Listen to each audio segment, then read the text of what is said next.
Rice సోదరులందరికి నమస్కారం అండి. నేను మీ హరీష్. ఈరోజు చూడండి మనమైతే టమోటా తోటలోను ఇంతకుముందు ముందు వారం చేసిండే వీడియోకి రిలేటెడ్‌గా ఈ వీడియో ఉంటుంది.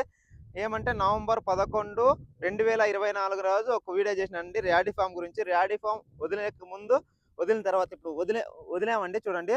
ఎకరాకి హాఫ్ లీటర్‌తో చొప్పున ర్యాడీ ఫార్మ్ వదిలిచ్చినాము. చూడండి తోట అయితే బాగా ఎంత గ్రోతింగ్ వచ్చేసిందో. లోపల ఇది మేము చెట్టు పీకేసి చూసినాం వేరు వ్యవస్థ అయితే ఎట్లుందో ఏం అంటే బాగుందని చూసినాము. వేరైతే బాగా దిగిందండి. దాంతో పాటుగా మనము ఈరోజు ఎంసీ ఎక్స్ట్రా 2 గ్రామ్ డోసేజ్ అండి స్ప్రే చేయించినాము. దీని తర్వాత ఇప్పటి నుంచి 4 డేస్ తర్వాత బ్రాంచెస్ అయితే బాగా వచ్చేస్తాయి. ఎందుకంటే లాకులు బాగా రావాలంటే ఎంసీ ఎక్స్ట్రా స్ప్రే చేస్తే కూడా బాగుంటుంది.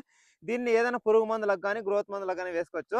ఇంకోటి ఏమంటే ర్యాడీ ఫామ్ వదిలిచ్చినాం కదా చూడండి, ఎంత బ్రాంచెస్ కానీ ఎంత బాగా వచ్చినాయి. స్టెమ్ అయితే సూపర్గా వచ్చిందండి.